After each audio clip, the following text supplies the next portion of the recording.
오늘 아주 흥미로운 부동산 수수께끼를 하나 가져왔습니다. 제목부터가 심상치 않죠? 반값짜리 빌딩. 그런데 숨겨진 유령을 찾아야 한답니다.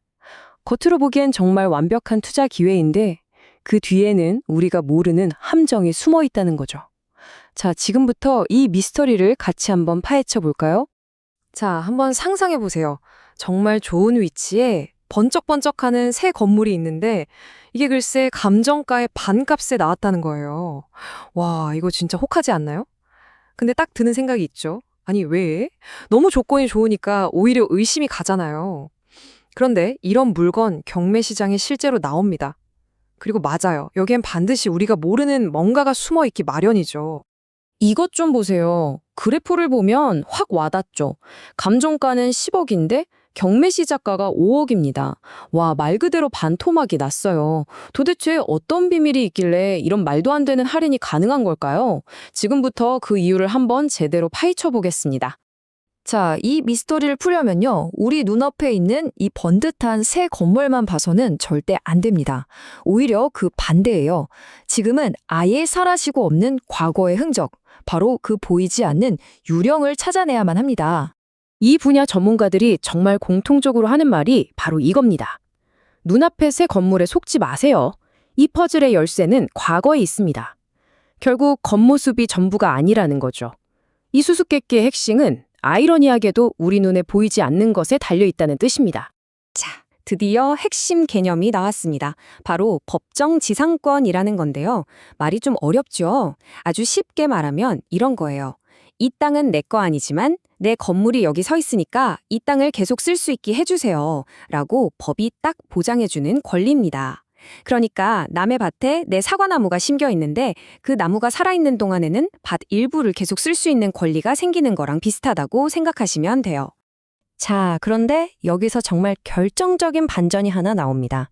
뭐냐는요, 이 법적 권리, 그러니까 법정지상권이 지금 서 있는 이 새 건물이 아니라 저당권을 처음 설정할 때 있었던 옛날 건물에 묶여 있다는 거예요. 법이 기억하는 건물하고 우리 눈에 보이는 건물이 서로 다른 거죠. 바로 이 어긋남에서 모든 문제가 시작되는 겁니다. 이게 진짜 재미있는 지점이에요. 그쵸? 보세요. 우리 눈에 보이는 건 뭐죠? 아주 현대적인 3층짜리 상가 건물입니다. 그런데 법적으로 중요한 건 뭐다? 이미 철거되고 사라진 낡은 1층짜리 단독주택의 유령이라는 겁니다. 우리가 투자하려는 건 이 반짝이는 새 건물이지만 법적으로 이 건물의 권리를 받쳐주는 뿌리는 이미 사라진 옛날 집의 유령인 셈이죠.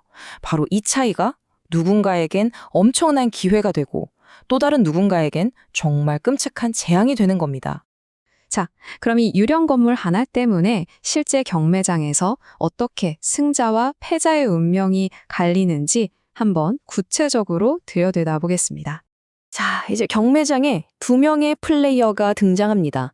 한 명은 이 유령의 존재, 그러니까 법정지상권의 비밀을 이미 다 파악하고 토지에만 입찰하는 아주 스마트한 토지 매수자.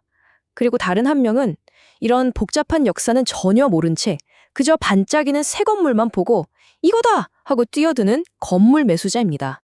결과는 보시는 것처럼 정말 극명하게 갈릴 수밖에 없어요. 이 비밀을 아는 토지 매수자는요, 협상력에서 말 그대로 갑이 됩니다. 법적인 수단을 다 쥐고 있으니까요. 결국엔 건물을 아주 싸게 사들이거나 아니면 반대로 땅을 비싸게 대팔 수 있는 아주 강력한 카드를 쥐게 되는 거죠.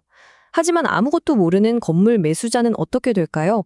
소송에 휘말리고 엄청난 비용을 물게 되고 최악의 경우엔 막대한 손실만 떠안게 되는 겁니다. 그럼 이 토지 매수자가 가진 최종 무기는 뭘까요?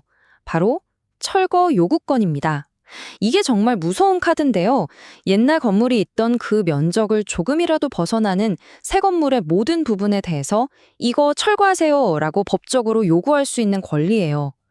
건물주인 입장에서는 정말 엄청난 압박일 수밖에 없겠죠. 여기에 또 하나 정말 결정적인 규칙이 있습니다. 바로 2년이라는 시간이에요. 만약 건물 주인이 땅 사용료, 이걸 지료라고 하거든요. 이 지료를 2년치 이상 연체하게 되면 토지 주인이 저 사람 권리 그냥 없애주세요 하고 법정지상권 소멸을 청구할 수 있어요. 와, 이건 뭐 한순간에 건물이 그냥 공중에 붕 떠버리는 정말 치명적인 조항인 거죠. 자, 그럼 이렇게 위험해 보이는 게임에서 우리가 함정에 빠지지 않고 오히려 이걸 기회로 만들려면 어떻게 해야 할까요? 지금부터 그 투자자의 승리 전략, 구체적인 방법을 하나씩 알아보겠습니다. 그렇다면 이 유령을 어떻게 찾아낼 수 있을까요?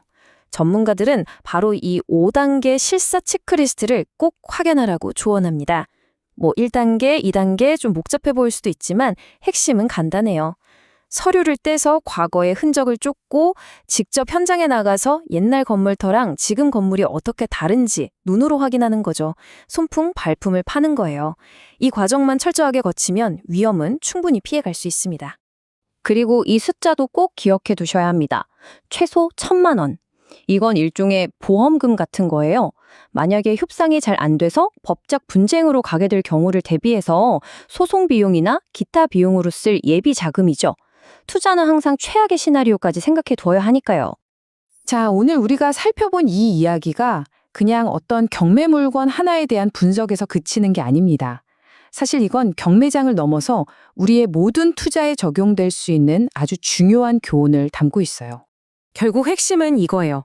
가장 달콤한 기회, 그리고 가장 위험한 함정은요, 눈에 잘 보이는 곳이 아니라 그 자산의 아주 작은 글씨, 그리고 사람들이 잊어버린 역사 속에 숨어 있다는 겁니다. 결국 남들이 보지 못하는 그 이면을 파고드는 깊이 있는 지식에서 진짜 돈이 되는 기회가 나온다는 거죠. 마지막으로 여러분께 이 질문을 한번 드리고 싶습니다. 이렇게 반짝이는 새 것들로 가득한 세상에서 어쩌면 여러분의 투자의 가치를 지금 이 순간에도 조용히 결정하고 있는 그런 보이지 않는 과거의 유령은 과연 무엇일까요? 한 번쯤 곰곰이 생각해 보게 되는 질문인 것 같습니다.